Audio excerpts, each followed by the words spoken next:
पंजाब में इलेक्शन की डिमांड करते करते आखिर में और जैसे उस वक्त की हुकूमत इलेक्शन से भागी और इलेक्शन कमीशन इलेक्शन से भागा, बाला आखिर खुदा ताला ने वो दिन भी लाया जब वो इलेक्शन 2024 हुआ, जिसमें बड़े नए नए तरीके देखे गए।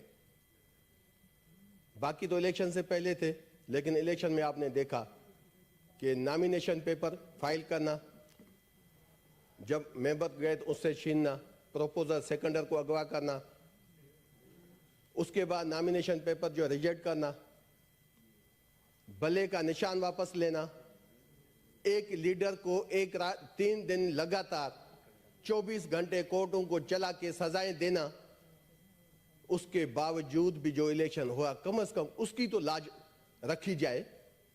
उसको क्यों नहीं मानती ये हुकूमत? मुझे ताज्जुब था, मैं तो ये चाह रहा था कि हम इस इलेक्शन पे बात करते, लेकिन यहां हमारे एक कुलीग ने, जैसे हुमायूं भाई ने भी कहा कि उसने साफ लफ्जों में ऐसे जहर उगला कि उसका गुस्सा तहरीक इंसाफ से जाता नहीं।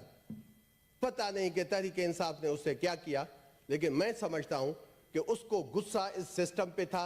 शायद उन्होंने जब एक स्लोगन बनाया था पार्टी के लिए कि पाकिस्तान को नवाज दो, लेकिन जवाब आया किसी से कि नहीं अभी शहबाज लो।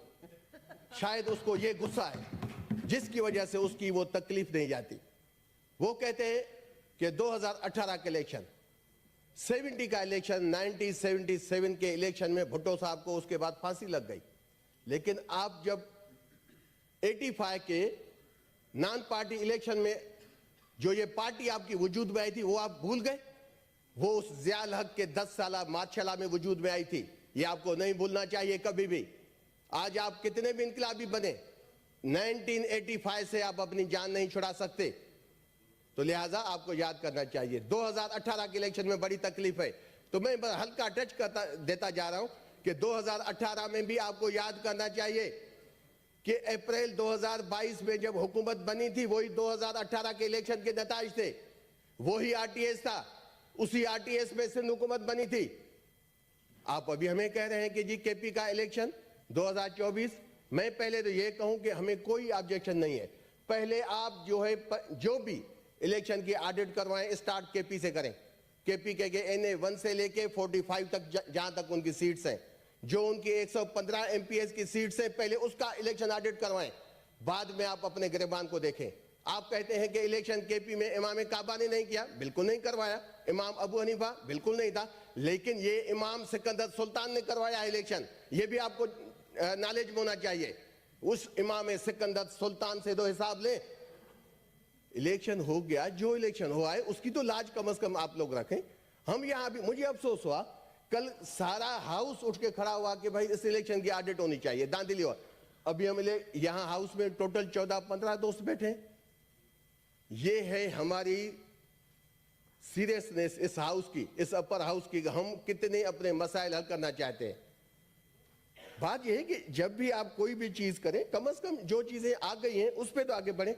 मेरी एक छोटी सी बस गुजारिश थी, जैसे यहां खिताब किया गया कि माजी की यादें जो है खुशगवार नहीं है, बेशक नहीं है, लेकिन आए हम सब दोस्त मिलके माजी को छोड़ें। जो हो गया, हर बंदा अपने अपने तरफ अपने अपने अमाल का जो है ना वो जिम्मेवार है, उसी के हिसाब से उसको जवाब भी मिल गया है। जो चीजें बाकी खुदा ताला का इम्तिहान होता है, हर किसी को खुदा ताला इज्जत भी देता है और उसको गलत काम पे जिल्लत भी मिलती है। बात यह कि आए हम कम से कम माजी को छोड़ के इस हाल को, जो अब हम यहां खड़े हैं, हम इसको तो खुशगवार क्यों नहीं बनाते?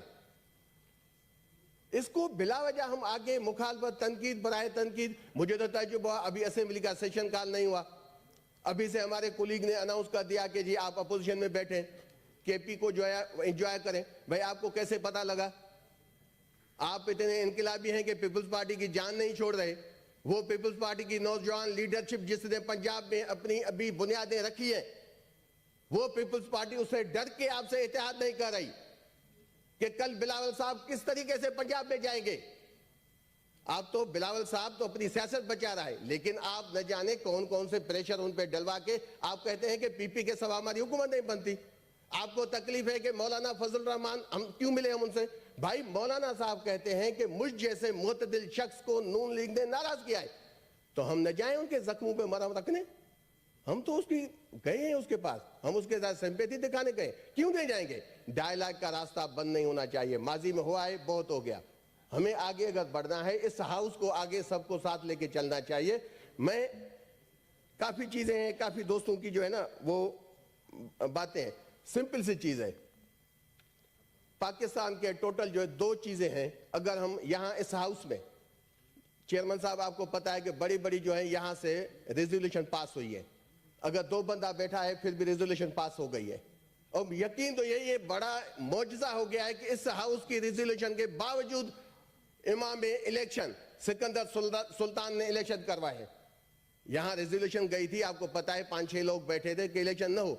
ये सिकंदर सुल्तान ने बड़ा काम किया है। लेकिन जो अभी सब पार्टीज ने, कल जब हम पीटीआई यहां एहतजाज कर रहे थे तो सारे दोस्त हमारे पास आए जो और पार्टीज के थे। उन्होंने कहा जी नहीं जी, हम भी आपके साथ हैं। तो यहां हम उसको, मेरी एक तजवीज है, अगर ये हाउस बेहतर समझता है तो आप उसमें रेजोल्यूशन लाएं ताकि हम इस मसले को हल कर सकें। देखिए सिंपल सी चीज है, एनए और 4 प्रोविंशियल असेंबलीज के टोटल 858 सीट्स है। 858 सीट्स के अब टोटल जो उसके फॉर्म 45 अंदाजन बनते हैं वो कोई 1,60,000 बनेंगे। भाई फॉर्म 45 पे आपको तकलीफ नहीं होनी चाहिए। इस वक्त अगर किसी दोस्त को फॉर्म 45 पे तकलीफ हो रही तो मैं तो समझता हूं कि पाकिस्तान की कौम ने माजी में 75 साल में जितने नई टैक्टिक्स यूज करके इलेक्शन को किसी के फायदे में किया गया, इस मरतबा पाकिस्तान की युद्ध उठ के, जिस युद्ध के लिए काफी लोगों को तकलीफ है, एक केयर टेकर मिनिस्टर यहां से उठ गया है जो एक टीवी टॉक शो में कह रहा था कि मैंने पीटीआई के लोगों को युद्ध मैंने इजाद किया था। वो आज अगर बैठता तो वो देखता कि पाकिस्तान के युद्ध ने आपका क्या असर किया है, कितनी सीट्स युद्ध ने उठाई है। आप उसी दिन टीवी पे फकरिया बैठ के कह रहे थे being as a caretaker minister, आप कह रहे थे कि हाँ जी मैंने इजाद किया था। कोई फकरिया बात है? आप अगर अपने नौजवान को इज्जत नहीं देते तो खुदा ताला आपको भी इज्जत नहीं देता। बात यह है, मैं आता हूं 858 सीट की ऑडिट पे। 858 सीट की ऑडिट कोई बड़ी बात नहीं। फॉर्म 45 क्या होता है? जो प्रिजाइडिंग ऑफिसर होता है पोलिंग स्टेशन का, वो रिजल्ट देता है, उस पे साइन होते हैं और थंब इंप्रेशन है सब जो एजेंट हैं सब पार्टीज के। उसके अलावा जो प्रिजाइडिंग ऑफिसर एपीओ, सिंपल सी चीज है। 1,60,000 फॉर्म जो है वो आप उसकी ऑडिट वेरिफिकेशन कराएं, थंब इंप्रेशन, बिल्कुल सिंपल। स्टार्ट करें केपी से। जो जीतता है, जो पार्टी जीत के आए, हम सब यहां अहद करते हैं कि पाकिस्तान के भलाई के खातिर उसका मैंडेट माना जाए, फिर हम सब मिलकर बैठे कि पाकिस्तान के मसाइल भी हल हो। मैं पीटीआई की तरफ से आपसे कमिटमेंट करता हूं कि पहले आप ऑडिट करवाएं, जिसकी हुकूमत बनती है। अगर आपकी हुकूमत बनती है तो पीटीआई आपको फॉलो करेगी, आप किसी को मिन्नतें नहीं करें। लेकिन अगर आपका ये झूठा इलेक्शन है, जब आप देखें जो वो बंदा कहता था इन्हें 71 सियालकोट से कोई शर्म होती है, कोई हया होती है, उसको शर्म नहीं आई। 99% नतीजा आ गया। जब आप जियो देखें, जियो टीवी किसकी है, उस जियो टीवी पे 99% रिजल्ट 55,000 की लीड थी रैना डार को, वो अचानक 1% से कैसे जीता?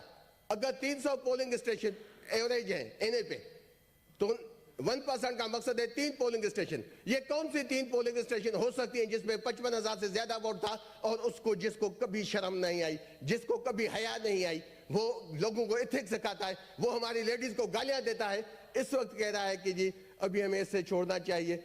उसको नहीं आई शर्म आया कि 1% पे 55,000 की लीड कहां गई? या वो जियो टीवी गलत था, या तुम गलत हो, या इमाम इलेक्शन सिकंदर सुल्तान गलत है। तीनों में एक गलत है, पीटीआई का कोई इसमें कसूर नहीं है।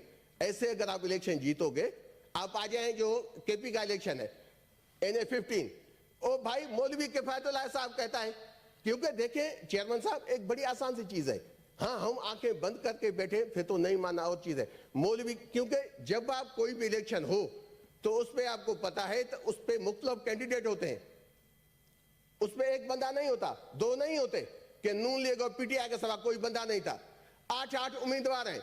मौलवी किफायतुल्लाह एनए 15 मानसरा पे वो आके कहता है कि मेरे पास फॉर्म 45 है, उसमें पीटीआई का बंदा जीता है। कैसे नून लीग कहती है कि हमारा बंदा जीता? उसी इमाम इलेक्शन ने उसका इलेक्शन नतीजा जो है वो इशू नहीं किया। कौन सा इलेक्शन है? आप मुस्तफा नवाज खोखर के पास नतीजे होंगे, आप हाफिज नईम बैठे हैं। भाई ये पहला इलेक्शन है, पाकिस्तान में हिस्ट्री चेंज हो रही है। कि जो इलेक्शन में खड़े हैं, जो थर्ड पे आए, फोर्थ पे आए, वो पहले जो विनर है वो अपने सबूत वो दे रहे हैं। आपके मानने न मानने से नहीं होगा। हाँ, आपकी मजबूरी हो सकती है। 1,60,000 फॉर्म 45 की ऑडिट इस हाउस में होनी चाहिए। अगर इस हाउस में नहीं होती तो हम चलते हैं सुप्रीम कोर्ट में।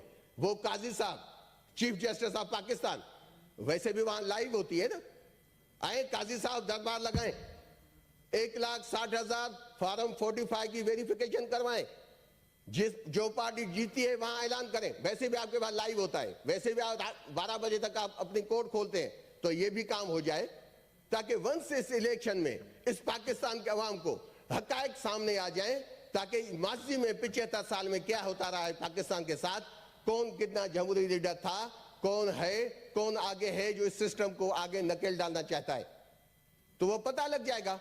फिर उसमें जो भी आरओज, जो कंसर्न ऑफिसर्स हैं, अगर वो इन्वॉल्व हैं, अगर वो एक्सपोज हो जाते हैं, वो जाहिर हो जाता है, तो मैं आपसे ये डिमांड करता हूं, जैसे कमिश्नर ने कहा है, कमिश्नर पिंडी ने, ऐसे उन आरओज को जो दांधली में शामिल साबित हो, किसके पास, काजी फायज ईसा के पास, चीफ जस्टिस में लाइव कवरेज के तहत उनको फांसी पे लटकाया जाए, उन लोगों को न छोड़ा जाए। लेकिन अगर आप 1,60,000 पे नहीं जाते तो कम से कम इससे तो स्टार्ट करें ना।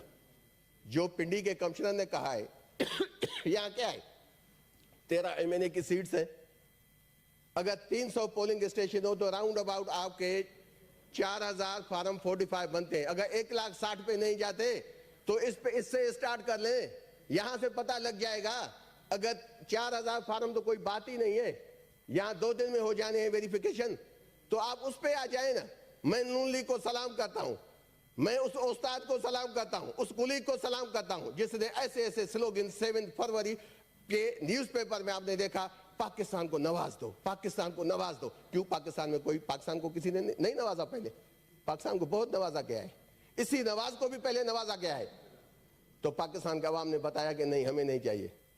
आप जबरदस्ती उसको पाकिस्तान के अवाम पे मुसलत करेंगे तो ये पाकिस्तान का अवाम उसको इस ऐवानों से निकाल के फेंकेगा। जहां तक आपकी ये सोच है कि पीटीआई अभी इस्तीफे देगी, ज्वाइन नहीं करेगी, पीटीआई ओथ भी उठाएगी, आपके गले का कांटा बन के आपको साबित भी करेगी। ये हनीमून आपने बहुत खा लिया, आपने मना लिया। जब अप्रैल 2022 में हमारे लोगों ने इस्तीफे दिए, आप लोगों ने 2-2 वोटों पे 2-2 लोगों से वहां से जो बिल पास किए और इस सेनेट के हाउस से 100 बिल एक दिन में पास करवाए। वो जमाना चला गया। अभी आप देखेंगे कि पीटीआई आपके साथ क्या करती है, लेकिन उससे बेहतर है कि आप जितनी जमहूरियत का दावा करते हैं, जितने आप इनकलाबी बनते हैं, तो उसका सबूत दें। जो कमिश्नर लियाकत चट्टा ने कहा है, उस लियाकत चट्टा से तो स्टार्ट कर लेना।